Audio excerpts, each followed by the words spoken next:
ନମସ୍କାର। ଓମ୍ ନମୋ ଭଗବତେ ବାସୁଦେବାୟ।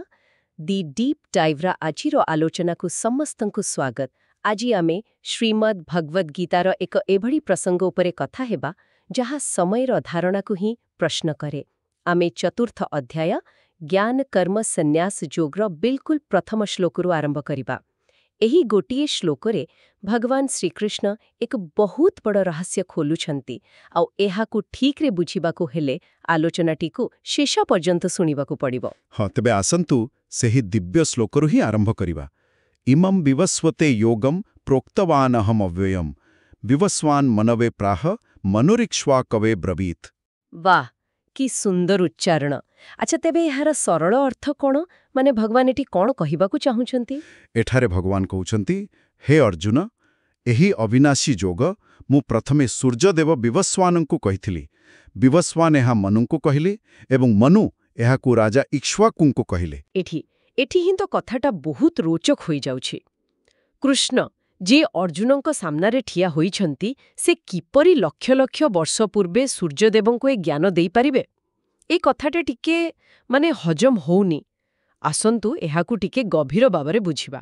ଏ ପ୍ରଶ୍ନଟି ଅତ୍ୟନ୍ତ ଗୁରୁତ୍ୱପୂର୍ଣ୍ଣ। ଆଉ ଏହି ଶ୍ଲୋକରୁ ପ୍ରଥମ ଏବଂ ମୁଖ୍ୟ ସନ୍ଦେଶ ହେଉଛି ଗୀତାର ଜ୍ଞାନ କୌଣସି ନୂଆ ଶିକ୍ଷା ନୁହେଁ। ଆଚ୍ଛା। ଭଗବାନ ଦେଖନ୍ତୁ ଏହାକୁ ଅବ୍ୟୟୀ ଯୋଗ କହୁଛନ୍ତି। ଅବ୍ୟୟ ମାନେ ଯାହାର କ୍ଷୟ ନାହିଁ, ଯାହା ସନାତନ। ଏକଦମ, ଯାହା ପ୍ରତ୍ୟେକ ଯୁଗରେ ସମାନ ଭାବରେ ସତ୍ୟ। ଏହା ମାଧ୍ୟମରେ କୃଷ୍ଣ ସ୍ଥାପନ କରୁଛନ୍ତି ଯେ ଏହି ଜ୍ଞାନ ମାନବୀୟ ନୁହେଁ, ବରଂ ଦୈବୀୟ। ଏହାର ଉତ୍ପତ୍ତି ସିଧା ଈଶ୍ୱରଙ୍କଠାରୁ। ହଁ, କିନ୍ତୁ ଗୋଟେ କଥା, ପ୍ରଥମେ ସୂର୍ଯ୍ୟଦେବ ବିବସ୍ୱାନଙ୍କୁ ହିଁ କାହିଁକି? ଏହା ପଛରେ କିଛି ବିଶେଷ କାରଣ ଅଛି କି? ନିଶ୍ଚିତ ଭାବରେ ଏମିତି କିଛି ବି ଅକାରଣରେ ହୁଏ ନାହିଁ। ଏହା ପଛରେ ଗଭୀର ପ୍ରତୀକାତ୍ମକ ଅର୍ଥ ରହିଛି। କେମିତି? ଦେଖନ୍ତୁ, ସୂର୍ଯ୍ୟ କ'ଣ? ସୂର୍ଯ୍ୟ ହେଉଛନ୍ତି ଜୀବନ, ପ୍ରକାଶ, ଶକ୍ତି, ଏପରିକି ସମୟର ମଧ୍ୟ ମୂଳ ଉତ୍ସ। ତା ତ ଠିକ୍। ଆଉ ଯେମିତି ସୂର୍ଯ୍ୟ ଭୌତିକ ଅନ୍ଧକାରକୁ ଦୂର କରନ୍ତି, ସେହିପରି ଜ୍ଞାନ କ'ଣ କରେ? ଅଜ୍ଞାନର ଅନ୍ଧକାରକୁ ଦୂର କରେ। ଠିକ୍, ତେଣୁ ଜ୍ଞାନର ପରମ୍ପରା ପ୍ରକାଶର ଦେବତାଙ୍କଠାରୁ ଆରମ୍ଭ ହେବା ସବୁଠୁ ସ୍ୱାଭାବିକ। ବାଃ, ବହୁତ ସୁନ୍ଦର ଭାବରେ ବୁଝାଇଲେ। ଆଚ୍ଛା, ତାହେଲେ ଏଇ ଯୋଉ ପରମ୍ପରା କଥା କୁହାଯାଇଛି, ସୂର୍ଯ୍ୟଙ୍କଠାରୁ ମନୁ ଆଉ ମନୁଙ୍କଠାରୁ ଇକ୍ଷ୍ୱାକୁ, ଏ ବଂଶର ମହତ୍ତ୍ୱ କ'ଣ? ଏହି ଜ୍ଞାନର ଯେଉଁ ଶୃଙ୍ଖଳା, ଏଟା ବହୁତ ଗୁରୁତ୍ୱପୂର୍ଣ୍ଣ। ବିବସ୍ୱାନ ବା ସୂର୍ଯ୍ୟ ହେଲେ ଜ୍ଞାନର ଆଦି ଉତ୍ସ। ତାଙ୍କଠାରୁ ପାଇଲେ ମନୁ। ମନୁ ହେଲେ ମାନବ ସଭ୍ୟତାର ପ୍ରଥମ ଶାସକ। କୁହାଯାଏ ମନୁଷ୍ୟ ଶବ୍ଦ ତାଙ୍କ ନାମରୁ ହିଁ ଆସିଛି। ଆଚ୍ଛା। ଆଉ ମନୁଙ୍କଠାରୁ ପାଇଲେ ଇକ୍ଷ୍ୱାକୁ, ଯିଏ ଥିଲେ ସୂର୍ଯ୍ୟବଂଶର ପ୍ରଥମ ରାଜା। ସେହି ସୂର୍ଯ୍ୟବଂଶ ଯେଉଁଥିରେ ପରେ ଭଗବାନ ଶ୍ରୀରାମ ଜନ୍ମଗ୍ରହଣ କରିଥିଲେ। ହଁ, ସେହି ବଂଶ। ଏହାର ଅର୍ଥ ହେଲା ଗୀତାର ଏହି ଜ୍ଞାନ ରାଜର୍ଷିମାନଙ୍କର ମାର୍ଗଦର୍ଶନ ଥିଲା।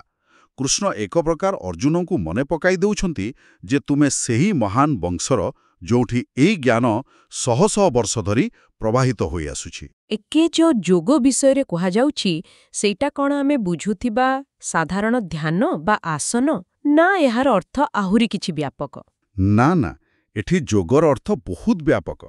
ଏହା ମୁଖ୍ୟତଃ କର୍ମଯୋଗକୁ ବୁଝାଉଛି। କର୍ମଯୋଗ ମାନେ ଫଳର ଆଶା ନ ରଖି କର୍ତ୍ତବ୍ୟ କରିବା। ହଁ, ଫଳରେ ଆଶା ନ ରଖି ନିଜ କର୍ତ୍ତବ୍ୟ କରିବା ଏବଂ ସବୁ କର୍ମକୁ ଈଶ୍ୱରଙ୍କୁ ସମର୍ପଣ କରିବା। ଏହା ହିଁ ଥିଲା ରାଜର୍ଷିଙ୍କ ଯୋଗ। ରାଜାମାନେ ସଂସାରର ସବୁ ଦାୟିତ୍ୱ ତୁଲାଇବା ସହିତ ଆଧ୍ୟାତ୍ମିକ ଭାବରେ ସ୍ଥିତ ରହୁଥିଲେ। କାରଣ ରାଜା ହିଁ ସମାଜର ମାର୍ଗଦର୍ଶକ। ଯଦି ରାଜା ସନ୍ତୁଳିତ, ତେବେ ସମାଜ ମଧ୍ୟ ସନ୍ତୁଳିତ ରହିବ। ଏକଦମ। ତାହେଲେ କୃଷ୍ଣଙ୍କର ଏହି କଥା ଯେ ମୁଁ ଏହା ସୂର୍ଯ୍ୟଙ୍କୁ କହିଥିଲି, ଏହା ତ ସିଧାସଳଖ ତାଙ୍କର ଦିବ୍ୟ ସ୍ୱରୂପକୁ ସୂଚାଉଛି, ନୁହେଁ କି? ଏକଦମ ଠିକ୍ ଧରିଛନ୍ତି। ଏହା ହିଁ ଏହି ଶ୍ଲୋକର ସବୁଠାରୁ ଗଭୀର ସନ୍ଦେଶ।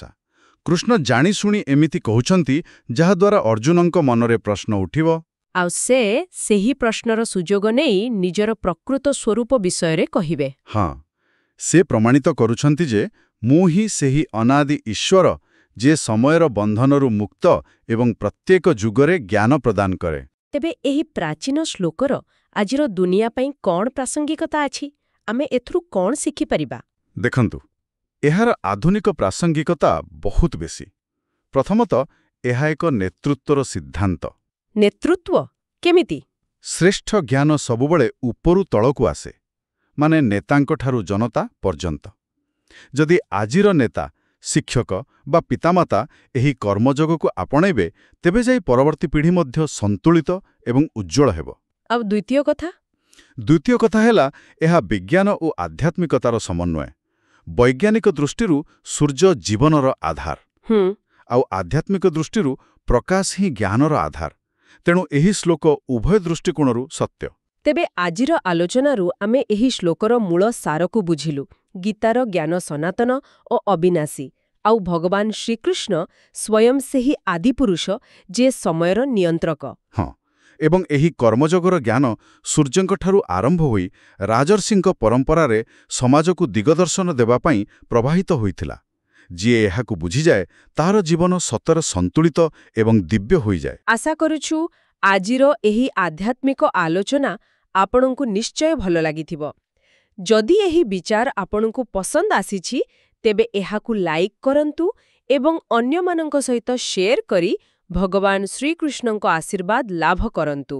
ଆଉ ଏହିପରି ଗଭୀର ଜ୍ଞାନମୂଳକ ଆଲୋଚନା ପାଇଁ ଆମ ଚ୍ୟାନେଲକୁ ସବସ୍କ୍ରାଇବ୍ କରିବାକୁ ଭୁଲିବେ ନାହିଁ। କମେଣ୍ଟ ବକ୍ସରେ ଓମ୍ ନମୋ ଭଗବତେ ବାସୁଦେବାୟ କିମ୍ବା ଜୟ ଜଗନ୍ନାଥ ଲେଖି ନିଜର ଭକ୍ତି ପ୍ରକାଶ କରିପାରିବେ। ଶେଷରେ ମୁଁ ଚିନ୍ତା କରିବା ପାଇଁ ଗୋଟେ କଥା ଛାଡ଼ି ଯାଉଛି।